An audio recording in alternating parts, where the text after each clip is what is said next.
Olá, tudo bem? Eu vou apresentar para vocês um tema essencial para o estudante de misticismo, qual seja a transição para a ciência pós-moderna. A ciência moderna ela surgiu no século XVII, através da chamada Revolução Científica. Isaac Newton sistematizou o conhecimento de Francis Bacon, o empirismo, com o conhecimento de René Descartes, o racionalismo, e deu origem, no campo da física, das ciências naturais, ao método da ciência moderna, chamado de paradigma clássico. Na verdade, no século XIX, Auguste Comte e Karl Marx estenderam este método de ciência das ciências naturais às ciências humanas e sociais. Só que a ciência moderna surgiu, a partir do século XVII, com uma ruptura radical em relação às antigas formas de explicação da realidade, as antigas formas de conhecimento, a cosmovisão antiga e medieval, relegando as outras formas de conhecimento ao obscurantismo. Com isto, os epistemólogos passaram a perceber que a física clássica, a ciência moderna, o paradigma mecanicista, ele é uma forma de conhecimento absolutista. Existe um pressuposto metateórico por trás da compreensão da ciência moderna, qual seja, a ideia de ordem, a ideia de previsibilidade. O pressuposto básico é de que existem leis universais e que é possível descobrir estas leis universais através da experiência científica e que estas experiências podem ser reproduzidas.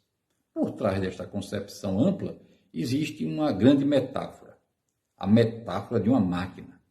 O universo funciona como uma máquina. Ora, vocês já podem perceber que esta concepção de realidade, esta concepção de explicação da realidade científica, é uma concepção que retira a subjetividade humana. Por quê? Porque gera uma cisão entre o sujeito cognoscente e o objeto do conhecimento.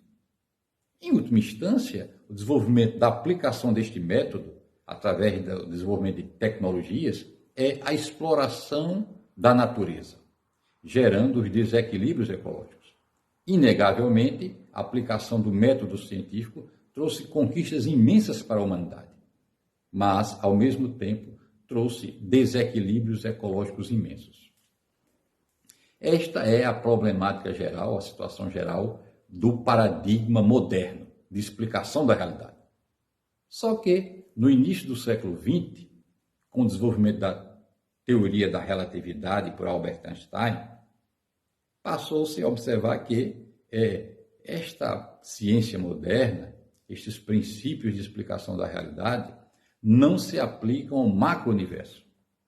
Posteriormente, com o desenvolvimento da física quântica, também percebeu-se que estes princípios da mecânica clássica, da ciência moderna, também não servem para explicar o mundo das partículas subatômicas, tão infinitamente pequeno. Mas ainda, posteriormente, em meados do século XX, veio o desenvolvimento da chamada teoria do caos. Os fenômenos dinâmicos complexos também não são satisfatoriamente explicados pela física clássica.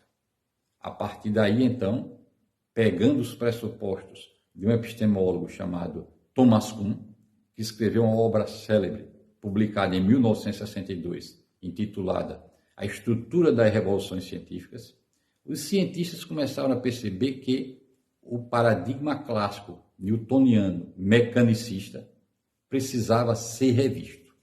Daí surgiu, então, a necessidade da proposição de um novo paradigma. Bem, o principal paradigma que passou a ser proposto chama-se paradigma holístico.